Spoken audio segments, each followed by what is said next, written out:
Okay, here's this slab. This is the other side. And like I was telling you a while ago, this thing is right there's, whoops, split off the end down there. There's 8 foot, so it's, get it to lock where I can hold it for you guys. It's right at 9 foot right there, and it's still got, you know, it's at an angle right there, and it's an angle up there. So this thing's, I'm gonna cut off, I think I'm gonna bring it down to about 6 foot, or yeah, probably 6 foot. That'll give me a little bit of room to play with it and kind of get it where I want it, but I'll lose, you know, 3 foot of weight. And like I was saying a while ago, let me see if I can show you guys this. Let me change hands and pull my tape measure out here. On this end right here, right there's 5 inches. It's just a fraction under 5 inches. I was thinking it was more than that, but I had it laying in the dirt and it was hard to get everything the way I wanted it. Right there, it's just a little under 5 inches. And on this side, we are, what is that? I don't know, about 4.5, I'd say. So what I'm gonna try to do is kind of level up the other side just a little bit. I'm not worried about the bottom so much. Get the bark off of it. When I get home, I'll take that jig of mine and take this thing down. But what I think is gonna look neat is see where this is all rotten right here in the center.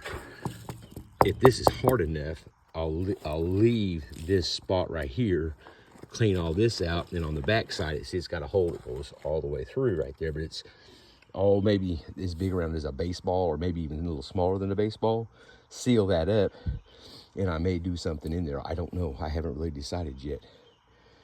But if I can't get it as level as I want it, what I may do is slick this up and get all this trash out of here and do something. I don't know. Like I said, I'm just gonna play with this thing a little bit and see what I can come up with. But man, that sucker's heavy. I can't even flip it over laying on the trailer.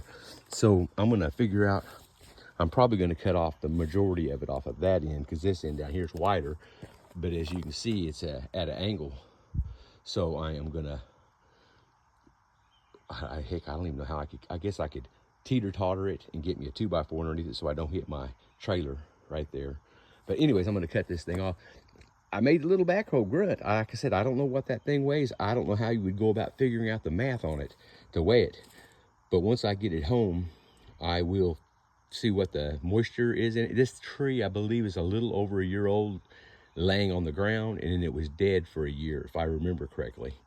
But that's a heck of a slab, and man, I tell you what, I'd give anything if I had a little sawmill. I would love to cut all those up. I've had friends come over and get two of them, and then I took 3 of them home, and I've still got, what is that, 1, 2, 3, 4, 5, 6, 7, 7.5 logs over there. So, and boy, I hate like the devil, but look at all those leaves up there. They're all dead.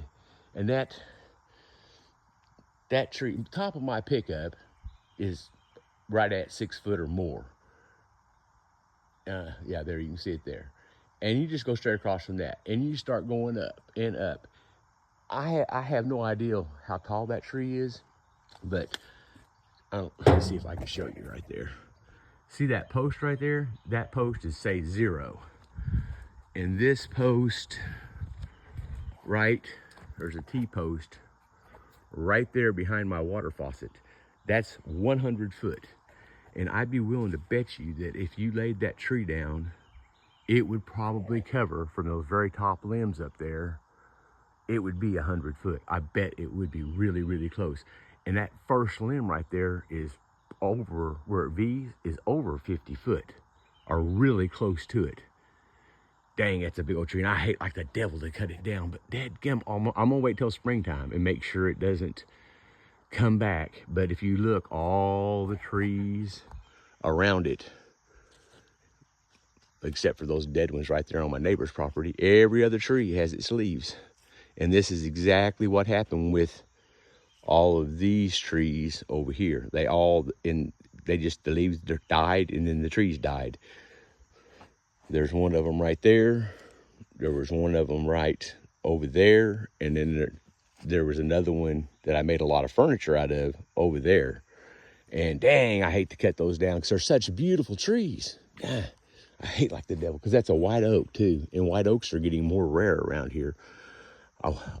I wish I could find some sawmill dude to come and get this thing because it is huge. It is a big old tree. I mean, just to give you an idea, there's my hand.